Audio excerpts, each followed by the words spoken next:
ჩვენს მომდევნო სიუჟეტში გაგაცნობთ სოხუმის კონსტანტინე გამსახურდიას სახელობის სახელმწიფო დრამატული თეატრის მსახიობს, საქართველოს დამსახურებულ არტისტს ლიანა მიქაშავიძეს.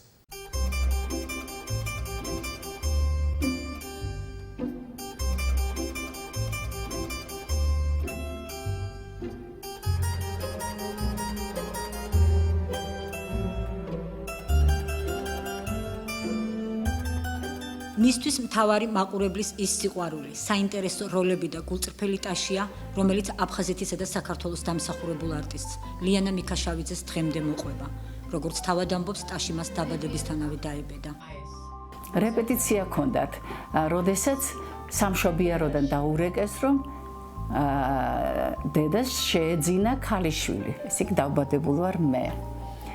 მიუტოვებიათ ეს მალე მორჩენ რეპეტიციას და გამოიქცენ სამშობიარო სახლში და დედაჩემს ფანჯრიდან უჩვენებია ჩემი თავი.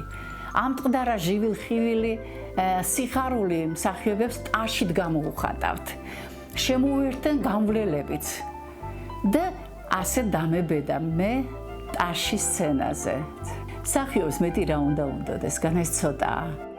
ლიანა მიქაშავიძე თეატრალურ ოჯახში გაიზარდა. მისი მშობლები ნიკოლოზ და ლიდა მიქაშავიძეები თბილისის მოზარდ მაყურებელთა თეატრის პირველი თაობის წარმატებული მსახიობები იყვნენ. მსახიობი 3 წლის იყო, როცა მისი მშობლები სოხუმის თეატრში გადავიდნენ სამუშაოდ და 6 წლის პატარა ლიანა უკვე სცენაზე იდგა. გავიზარდეთ თეატრის სარეპეტიციო დარბაზებში. ყოველი კუთხე კუნჭული ჩვენთვის იყო ახლობელი. რეჟისორმა ლეო ჭედიამ გადაწყვიტა მეწახის ჯადო ქარცოლს დგამდა და პატარა ბავშვის როლი მეთამაშა მე. დადგა პრემიერის დღე. თქვენ და გენახეთ რა ამბავი იყო ჩემი გამოჩენის დროს, იმიტომ რომ მამა მიიღო სოხუმმა ძალიან კარგად.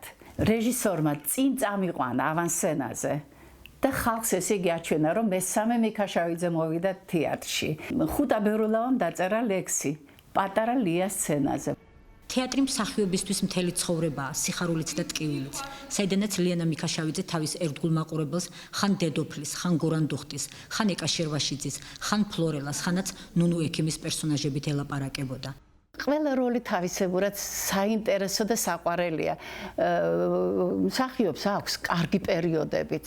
მე მქონდა მართლა კარგი პერიოდი. იყო ესეთი სპექტაკლები, მაგალითად წელიწადში 5 სპექტაკლი იდგმებოდა, 5-ვეში ვიყავი დაკავებული და ყველა კარგი როლები მქონდა. და რასაკვირველია, სხვანაირ განწყობაზე ვიყავი ცხოვრებაში საერთოდ. მსახიობს ეს უხარია, კარგი როლები და მაყურებლის სიყვარული. ამიტომ მეძლევა საშუალება ტელევიზიის საშუალებით დიდი მადლობა გადაუხადოთ ჩემ მაყურებლებს. ძალიან დიდ სიყვარულს ვგრძნობდი მათგან.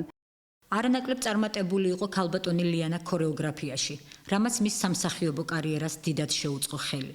ცეკვა 9 წლისამ დაიწყო და მალევე სხვადასხვა პროფესიული ანსამბლების წამყვანი მოცეკვავე გახდა. სუხიშვილების წამყვანი მსახიობი ნინო რამიშვილის პარტნიორი გივი ვაშაკიძე იყო ჩემი პედაგოგი და შემდეგ ის იყო ჩემი პარტნიორი. ძალიან მიყვარდა ცეკვა. 22 ქალაქში ქონდა გასტროლები. შემდეგ გაზეთები აჭრელებული იყო ჩემი და კანდიდ ტარბა იყო სუხიშვილების მოცეკვავე შემდეგ აქა თბილისში. ჩემი და კანდიდის სურათები იყო ძალიან ბევრი. ქართულს ცეკვავდით მე და ჩიტო. ყველაზე კარგად ცეკვავდი. ძალიან ტექნიკური გოგო არის. ტექნიკური და თანაც უხდება. ქართულ ცეკვა ყველას კერში უძლია. ყოველთვის ოლიმპიადაზე გამოდიოდ პირველ ადგილს მიქონდა. მსახიობი მის კარიერაში ოქროს ხანად მიიჩნევს მშობლიურ აფხაზეთში სოხუმის თეატრის სცენაზე გატარებულ დროს. თეატრი რო დაიწყო, შემდეგ გადავედით ბარათაშვილის ქუჩაზე. ერთი სადარბაზო აფხაზების იყო, მეორე სადარბაზო ქართველების. თქვენ და გენახათ. 10 საათიდან რო ახმაურდებოდა ჩვენი ეზო, იყო გადაძახილი, აფხაზები მიდიოდნენ აფხაზურ რეპეტიციაზე. იყო ისეთი სპექტაკლები, სადაც ქართველი და აფხაზი მსახიობები თამაშობდნენ. იყო ურთიერთ უდიდესი სიყვარული. ჩვენ ხო ვგევართ კიდეც ერთმანეთს ტრადიციებითაც. ერთად ვიტანდით ჭირსა და ლხინს. თეატრში რომ პრემიერა იდგმებოდა, სოხუმიდან ჩამოვდიოდით სანახავად. ასევე მოდიოდნენ აფხაზები. ყველაზე მეტად ომის წლების გახსენება უჭირს. იმ პერიოდის, როცა მისი ერთადერთი ვაჟი გია ფარცვანია ავღანელთა სპეცდანიშნულების ბატალიონში ჩაეწერა. თავად ლიანა კი დაჭრილ მეომართა დახმარების დედათა კომიტეტის წევრი გახდა. დედაშვილს სოხუმი ომის დამთავრებამდე არ დაუტოვებიათ. უში შარი გამხადა ამ ომმა, იცით? და ჩემი თვალით დავინახე მთელი უბედურება, რაც ომს მოყვა. თავგანწირვა ახალგაზრდა ბიჭების. ფონმა უნტყუნა. წაიქცა. დახრჩო იქ ხელად. ხიდი არ ყო დაიწას. კიშვი როგორ არა. ქალბატონ ლიანას ეამაყება, რომ სოხუმის თეატრში თავისი შთამომავლობის სამთავობას მოესწრო. მისი ვაჟი გია ფარცვანიაც პროფესიით მსახიობია და სცენაზე არაერთი საინტერესო და დასამახსოვრებელი სახე შექმნა. ზაზა ნაკაშიძე ითამაშა საუცხოოდ. ესე იგი, კრიტიკოსები სულ ყველა ამბობდნენ, რომ ასეთი ზაზა ნაკაშიძე არც ერთ თეატრში არ არის. ის ძალიან გულწრფელია. მარიამ დედოფალში მე დედოფალს თამაშობდი და ის ჩემ შვილს ისეთი კარგი იყო. ჩანაწერი არ არის სამწუხაროდ და ძალიან გული მწყდება, რომ გიას სცენაზე არ არის.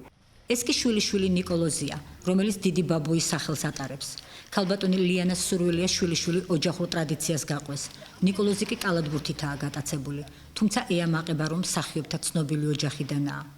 ბებიაჩიმზე მრავალი რამ სმენია, განსაკუთრებით იმ დროს მაგ მეტი წარმოდგენა, როდესაც მე და ბებიაჩიმი ხშირად გარეთ გავდივართ საერნობ და ხალხი ეუბნება გამარჯობა ძალიან სასიამოვნო თქვენი ნახვა. ბევრი რამ სმენია და ძალიან კმაყოფილი ვარ იმითი, რომ მე მის შთამომავალი ვარ.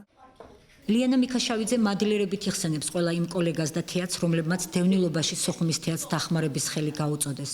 მსახიობს გული წყდება იმაზე, რომ თეატრს ამ დრომდე საკუთარი ჭერი არ გააჩნია. მთელი თბილისი ეხმარებოდა სოხუმის თეატრს მართლა და ასე გააგრძელა სოხუმის თეატრმა მუშაობა, მაგრამ საწყენი ის არის, რომ ძალიან ბევრს დავდივართ თეატრიდან თეატრში, საკუთარი თეატრი არ გაგვაჩნია. ამიტომ თხოვნით მიმართავ მე როგორც უხუცესი მსახიობი. არ მინდა ისე მოვკვდერო, არ მოვესწრო, რომ ჩემ თეატრს თავისი ბინა არ კონდეს. თუნდაც ის, რომ ეს წარსული ყველაფერი უნდა იქ მოვათავსოთ. ხვალ 28 სექტემბერს ქალბატონ ლიანას დაბადებიდან 76-დან სამსახიობო მოღვაწეობის 60 წელი შეუსრულდება. როგორც თავად ამბობს, ამ დღეს აღნიშნვა არ უყვარს და საამისო მიზეზიც გააჩნია. იმ დღეს დავტოვე მე ჩემი სოხუმი და არ მეზეიმება. ჩემი ოცნება არის აფხაზეთში დაბრუნება. მე ჩავედი 70 წელს ინსტიტუტის დამთავრების მერე თეატრში და მას მერე ვართ პარტნიორები. არჩეულებრივი პარტნიორი იყო. ულამაზესი მშვენიერი ქალბატონი. ბევრ სპექტაკლში ვითამაშეთ ერთად და 6 სპექტაკლში ვიყავით ცოლ-ქმარი, სადაც 6-ვეჯერ ტყუპები ყავდა. ბევრი ტაში მიგვიღია ერთად, ბევრი თაიგულები და ბევრი სიხარულიც გვინახია. მთელი გულით და სულით მინდა ჩემს ლიანა დეიდას მიულოც ეს თარიღი დაბადების დღე და ვუსურო პირველ რიგში ჯანმრთელობა, უამრავი ბედნიერი წუთი და სცენაზე დიდხანს ყოფნა ჩემს გვერდით.